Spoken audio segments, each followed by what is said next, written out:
இது நேத்து நடந்த சம்பவம். ஒரு ஆயில் சர்வீஸ்க்கு வண்டி எடுக்க போறேன். அவர்ட்ட போய் பேசுறேன். அவரு பார்த்தா என்னோட வாத்தியாரு. என்னோட வாத்தியார் இல்ல. நான் படிச்ச பள்ளியில இப்ப வாத்தியாரா இருக்காரு. அதே பள்ளிக்கு நான் போனாலும் என்னதான் இருந்தாலும் அவரு வாத்தியாரு, நான் மாணவன் அப்படிங்கிற ஒரு மென்டாலிட்டி தான் என்னோட கஸ்டமர் அவரு. அவரு கேட்டாரு, "நாகார்ஜுன ஆயில் மாத்தணுமாங்க நாகார்ஜுன?" அப்படின்னு கேட்டாரு. "சார் 1 இயர்க்குள்ள ஆயில் கம்பல்சரி மாத்தணுங்க சார். இல்லன்னா 10,000 கிலோமீட்டர் நீங்க ஓட்டுனீங்க அப்படின்னா, ஆயில் மாத்தணுங்க சார்" அப்படின்னு சொன்னேன். ஆயில் நாகார்ஜுன நான் வண்டி ஓட்டமே இல்ல. ஆயில் நல்லா தான் இருக்கும் வேணாம் அப்படின்னாரு. நான் ஒண்ணே ஒண்ணு தான் சொல்றேன். எல்லாருக்குமே சொல்றேன். பெட்ரோல் வண்டி வச்சிருக்கவங்க தயவு செஞ்சு சொல்றேன். 1 இயர் ஒன்ஸ் இல்ல 6 மந்த்க்கு ஒன்ஸ் உங்க வண்டிய செக் பண்ணி ஆயில் மாத்திக்கங்க. இல்ல அப்படின்னா உங்க வண்டியில ஆயில் கட்டி கட்டியா தவண்டு நின்றுடும். அப்படி நாங்க சொல்றதுல உங்களுக்கு டவுட்டா இருந்தா, மெக்கானிக்கல் சொல்ற டவுட்டா இருந்தா உங்க மூடி கேப்ப தொறந்து பாருங்க. நீங்க ஆயில் மாத்தாம விட்டீங்கன்னா உள்ள வந்து கட்டி கட்டியா தவண்டு போய் நின்றுடும். அப்படி இருக்கும்போது உங்க இன்ஜினுக்கு ஆபத்து.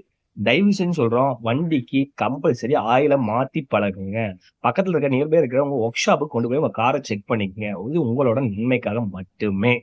இந்த மாரி ஏதாவது தெரிஞ்சுக்கணும் அப்படின்னா, கீழ தெரிய நம்பருக்கு கால் பண்ணுங்க. நம்ம ஷாப்புக்கு விசிட் பண்ணி பாருங்க.